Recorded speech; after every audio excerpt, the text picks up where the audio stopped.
ওকে না দেখলে কেউ বিশ্বাস করবে না যে এত ছোট্ট মানুষ এত চমৎকার তিলাওয়াত করতে পারে। ليجزي الله الصادقين بصدقهم ويعذب المنافقين। এই মুহূর্তে তার বাবা বিছানায় শুনেছি, আল্লাহ, তার বাবার কবর আল্লাহ,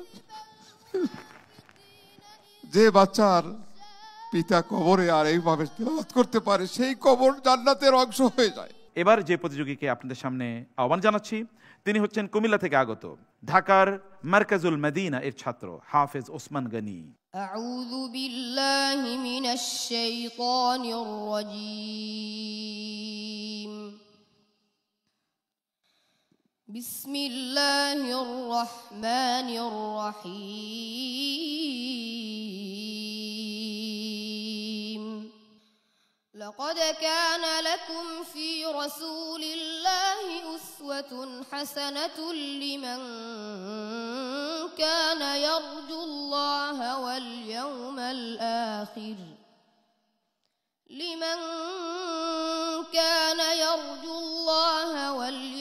الآخر وذكر الله كثيرا ولما رأى المؤمنون الأحزاب قالوا هذا ما وعدنا الله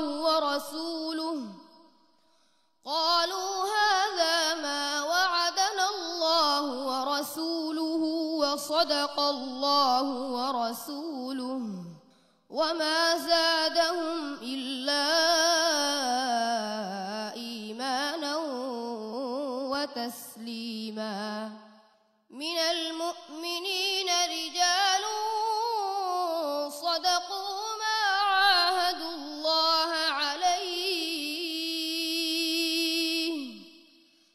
فمنهم من قضى نحبه ومنهم من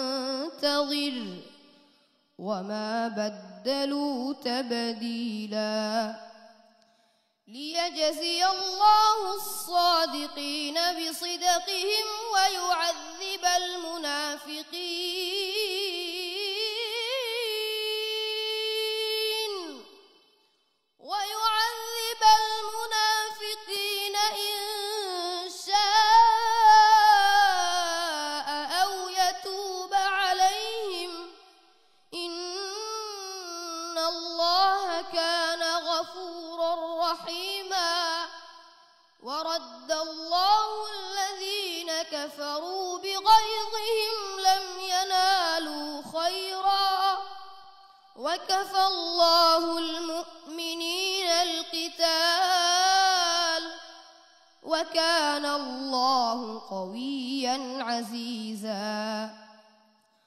وأنزل الذين ظاهروهم من أهل الكتاب من صياصيهم وقذف في قلوبهم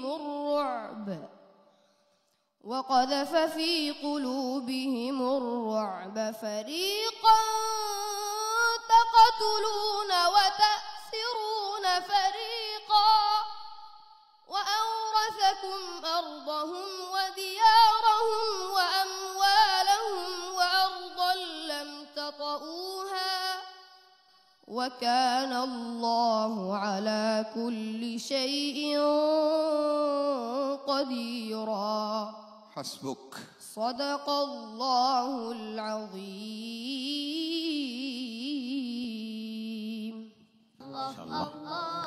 ما شاء الله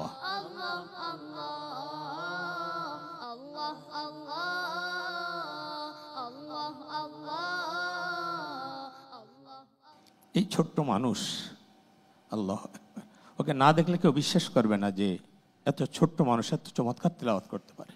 আল্লাহ, পড়ার মধ্যে কি রিদম ছিল, কি ছন্দ ছিল। আল্লাহ আকবার। এরকম একটি সন্তান যার আছে ওই মা বাবা আসলে ধন্য। আমাদের প্রত্যেক ঘরে ঘরে এরকম ওসমান গনি দরকার। আল্লাহ রাব্বুল আলামিন আমাদের সন্তানদেরকে এরকম হাফেজ হওয়ার তৌফিক দান করুন। তোমার নাম ওসমান গনি, গনি মানে আসলে ধনী। আল্লাহ পাক তোমাকে আসলে ধনী করেছেন, কোরআনের সম্পদ দিয়ে আল্লাহ তোমাকে ধনী করেছেন। আল্লাহ রাব্বুল আলামিন তোমাকে আরো অনেক বড় করুক, অনেক ধনী করুক। আল্লাহ কবুল করুক। আল্লাহুম্মা আমিন। জাযাকাল্লাহ খায়ের। আমরা আমাদের নাজির ভাইয়ের অনুভূতি শুনেছি। আমার মনে হচ্ছে যেন আমরা মুবিলুল বাকি আন-নাদবি হাফিজাহুল্লাহ। মাশাআল্লাহ, কানা সৌতুহু জাহওয়ারিয়ান, এত ছোট্ট বয়সে এত দারাজ কণ্ঠ, এটা কল্পনাও করা যায় না। এই ছেলে যখন তেলাওয়াত করতেছে, সুর দেওয়ার সাথে সাথে মাখরাজ ঠিক আছে কিনা, সিফাত ঠিক আছে কিনা, মাত ঠিক আছে কিনা, কোথায় থামতেছি এবং আমার মধ্যে কোনো মুখস্থর মধ্যে কোনো ত্রুটি হচ্ছে কিনা, সবগুলি কিন্তু একই সাথে কাজ করতে হচ্ছে তার মেধা।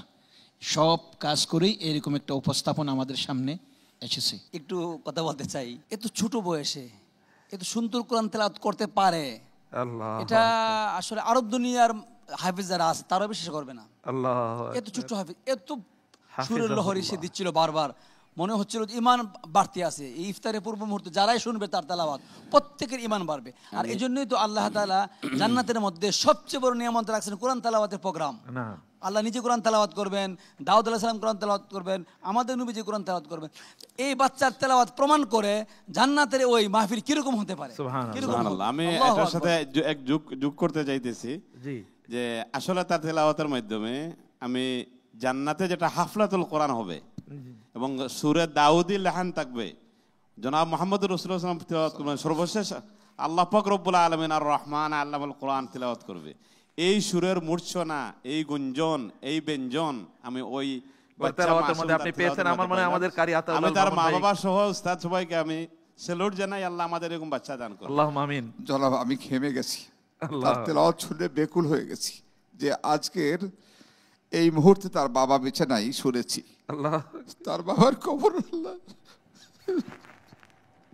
যে বাচ্চার পিতা কবরে আর এইভাবে তেলাওয়াত করতে পারে, সেই কবর জান্নাতের অংশ হয়ে যায়। আল্লাহ তাবারক ওয়া তাআলা তাকে আমাদের জন্য, আমাদের বাংলাদেশের জন্য এবং যে প্রতিষ্ঠানে পড়ছে বাংলা ভিশনের জন্য এবং বিআরবি আমাদের স্পন্সর হিসাবে আছেন, চিরদিন আমাদের সাথে থাকুক সেই কামনাই আমরা করি। আল্লাহ সবাইকে কবুল ও মঞ্জুর করুন। আল্লাহুম্মা আমিন। আল্লাহ তাআলা আব্বুকে জান্নাতুল ফেরদাউস দান করুন। আমিন। আপনি জানেন, মানে আমি সবচেয়ে বেশি মোরাত্তাল তেলাওয়াতের মধ্যে আব্দুল্লাহ কামেল, অন্ধ হাফেজ আব্দুল্লাহ কামেল, এর চেয়ে বড় লাউডলি আমি আর কারো আজ পর্যন্ত তেলাওয়াত শুনি নাই। এবং দ্বিতীয় ওর এই ছোট্ট বয়সেও এত স্কেল দিয়ে সে তেলাওয়াত করতেছে, আলহামদুলিল্লাহ। আমি দোয়া করি এবং আল্লাহ কবুল করি যে তুমি আব্দুল্লাহ কামেলের চেয়েও বড় কামেল হও। আসলে সে প্রত্যেকে করে আসছে প্রথম হওয়ার জন্য, আমার মনে হয়। ইনশাআল্লাহ আল্লাহ কবুল করে নিক। আমরা কর্নেল ফরিদুল আকবর, আপনার একটা মন্তব্য আমি যেটা শুনতে চাই। বলবো, he has a long way to go. ইনশাআল্লাহ তাআলা এরপরে সে বিশ্ব বিজয় এবং দিগ্বিজয়ে অংশগ্রহণ করতে পারবে। ভাই, তোমার জন্য অনেক দোয়া রইল। I also lost my father when I was very younger than you. আল্লাহ তোমাকে অনেক বড় করুন, তোমাকে আমরা অনেক বড় হিসেবে দেখতে চাই ইনশাআল্লাহ। والسلام عليكم ورحمة الله وبركاته. ওয়া আলাইকুম আসসালাম ওয়া রাহমাতুল্লাহি ওয়া বারাকাতুহু।